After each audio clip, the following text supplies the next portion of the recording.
ಪರಿಷ್ಕರಣೆ ಬಗ್ಗೆ ಬಹಳ ಚರ್ಚೆ ಆಗ್ತಿದೆ ಸರ್. ಗ್ಯಾರಂಟಿಗಳ ಪರಿಷ್ಕರಣೆ ಸಾಕಷ್ಟು ಜನ ಶಾಸಕರು ಕೂಡ ಈಗ ಕೆಲವು ಪವರ್ ಏನಾಗಿದೆ ಗೊತ್ತಾ, ತಗೋತಾ ಇದ್ದಾರೆ 200 ಯೂನಿಟು ಅಂತ ತಗೋತಾ ಇದ್ದಾರೆ. ಅಂಗಡಿ ಕಟ್ಕೊಂಡವ್ರೆ, ಅಂಗಡಿಗೂ ಮನೆ ಕರೆಂಟ್ ತೊಗೊಂಡವ್ರೆ. ಮೇಲೆ ಅಂಗಡಿ ಮನೆ ಇದೆ, ಕೆಳಗಡೆ ಅಂಗಡಿ ಇದೆ. ಅಂಗಡಿಗೆ ಸಪ್ರೇಟಾಗಿ ತೊಗೊಳ್ಳಿ, ವ್ಯವಸ್ಥೆ ವಾಸಕ್ಕೆ ಇಟ್ಕೊಳ್ಳಿ, ಏನು ತೊಂದರೆ ಇಲ್ಲ. ರೆಸಿಡೆನ್ಷಿಯಲ್ಗೆ ಇಟ್ಕೊಳ್ಳಿ, ಕಮರ್ಷಿಯಲ್ ಒಬ್ಬೊಬ್ರಿಗೆ 6 ಹೆಸರಲ್ಲಿ 6 ಮೀಟ್ರ್ ಇದೆ. ಯಾವನ ಬಾಡಿಗೆ ಇದ್ದಾನೆ ಅವನ ಮನೆ ಇರಲಿ. ಬಾಡಿಗೆ ಮನೆ ಇದ್ದೀನಿ ಅಂತಂದ್ರೆ ಒಂದು ಅಫಿಡವಿಟ್ ಕೊಡಲಿ, ನಾನು ಬಾಡಿಗೆ ಮನೇಲಿ ಇದ್ದೀನಿ ಅಂತಂದು.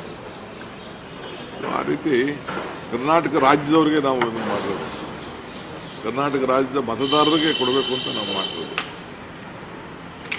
ಸರ್, ನೀತಿ ಆಯೋಗದ್ದು ಕಳೆದ ಬಾರಿ ವಿವಾದಕ್ಕೆ ಅಂದ್ರೆ ಒಂದು ರೀತಿ ನೋಡೋಣ, ಅದನ್ನಾಯ್ತು. ಅದಕ್ಕೆ ನಾವು ಪಾರ್ಟಿಸಿಪೇಟ್ ಮಾಡ್ತಾ ಇದ್ದೀವಿ. ಪ್ರೈಮ್ ಮಿನಿಸ್ಟರ್ ಕೂಡ ಫಸ್ಟ್ ನಾನು ಅಧಿಕಾರ ತೆಗೆದುಕೊಂಡ ದಿನಾನೇ ಅವರು ಕೂಡ ಟ್ವೀಟ್ ಮಾಡಿ ನನಗೆಲ್ಲ ಥರದ ಸಹಕಾರ ಕೊಡ್ತೀನಿ ಅಂತ ಅವರು ಕೂಡ ಹೇಳಿದ್ದಾರೆ. ನೋಡೋಣ, ನಾವಿಲ್ಲಿ ವರ್ಕ್ ಟುಗೆದರ್.